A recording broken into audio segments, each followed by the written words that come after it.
प्यारे बच्चों, मैं Anand Mohan sir S Memorial Public School Samadpura Bahri से कक्षा 7 के बच्चों को हिंदी पढ़ाने जा रहा हूँ।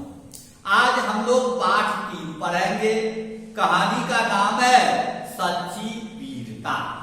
सच्ची वीरता अर्थात सच्चे पुरुष ऐसे व्यक्ति को कहते हैं जो धैर्य धारण करने वाला गंभीर पुरुष होते हैं और साथ ही साथ जिनका पूरा जीवन परोपकार में, अच्छे कार्यों में बीतता है, ऐसे पुरुष सच्चे वीर कहलाते हैं। ठीक है, अब हम लोग इस कहानी को पढ़ेंगे। इस कहानी में जहां जहां कठिन शब्द है सबका मीनिंग मैंने बोर्ड पर लिख दिया है और पढ़ाने के क्रम में जहां जहां ऐसे शब्द आएंगे उसे मैं बताते हुए आगे बढ़ूंगा। आप लोग ध्यान दें।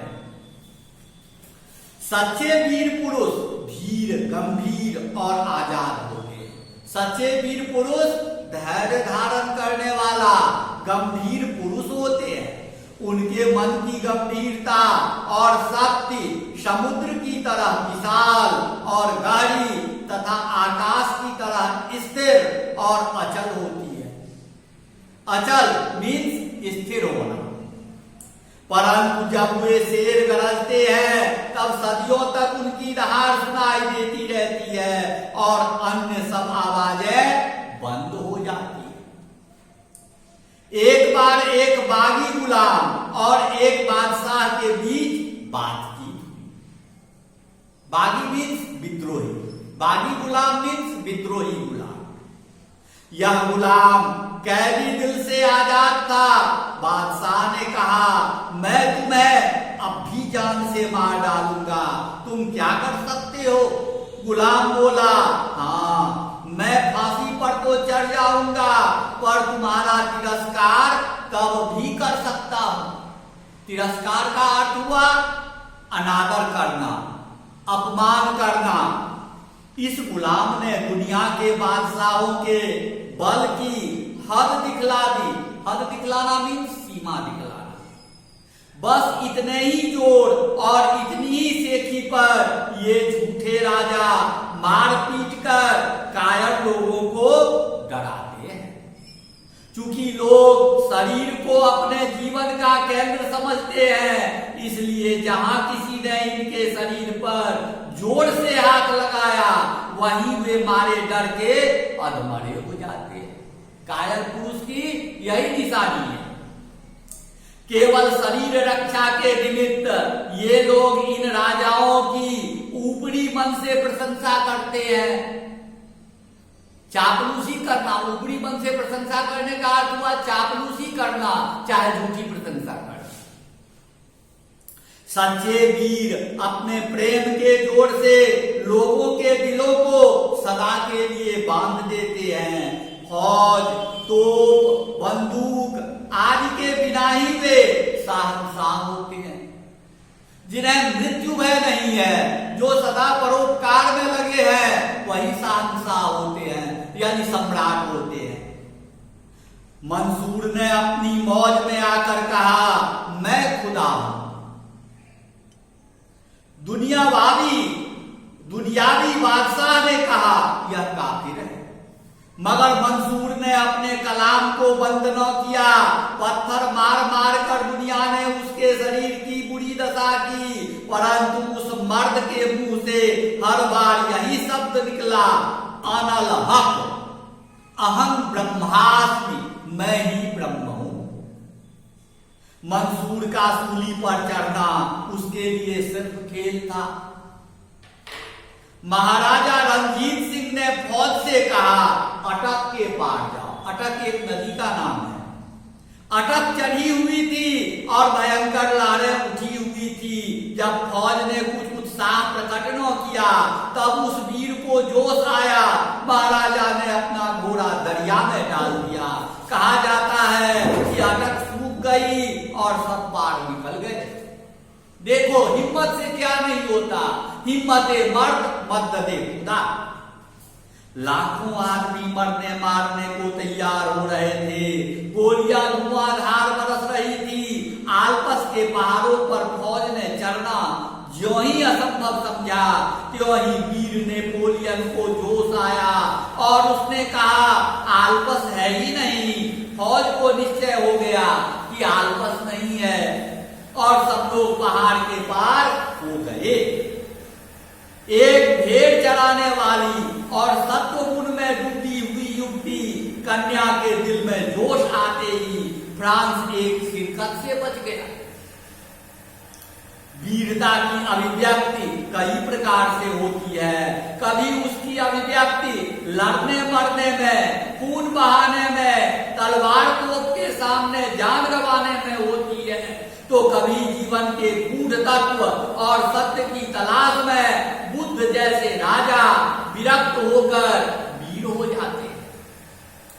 वीरता एक प्रकार की अंतः प्रेरणा है। जब कभी इसका विकास हुआ, कभी एक नया कमाल नजर आया, एक नई रौनक, एक नया रंग, एक नई बहार, एक नई प्रभुता संसार में छा गई। वीरता हमेशा निराली और नई होती है। नयापन भी वीरता का खास रंग है। वीरता देश काल के अनुसार संसार में जब कभी प्रकट हुई, तभी एक नया स्वरूप लेकर आई, जिसके दर्शन करते ही सब लोग चकित हो गए। वीर पुरुष का दिल सबका दिल हो जाता है, उसका मन सबका मन हो जाता है, उसके विचार सबके विचार हो जाते हैं, उसके संकल्प सबके संकल्प हो जाते हैं, उसका बल सबका बल हो जाता है। वह सबका और सब उसके हो जाते हैं। वीरों को बनाने के कारखाने कायम नहीं हो सकते। वे तो देवदार के वृक्षों की तरह जीवन के अरण्य में खुद ब खुद पैदा होते हैं और बिना किसी के पानी दिए, बिना किसी के दूध पिलाए, बिना किसी के हाथ लगाए तैयार होते हैं और दुनिया के मैदान में अचानक ही सामने आकर वे खड़े हो जाते हैं। प्यारे बच्चों, हर बार दिखावे और नाम के लिए छाती ठोक कर आगे बढ़ना और फिर पीछे हटना पहले दर्जे की बुजदिली है। बुजदिली मीन्स कायरपन।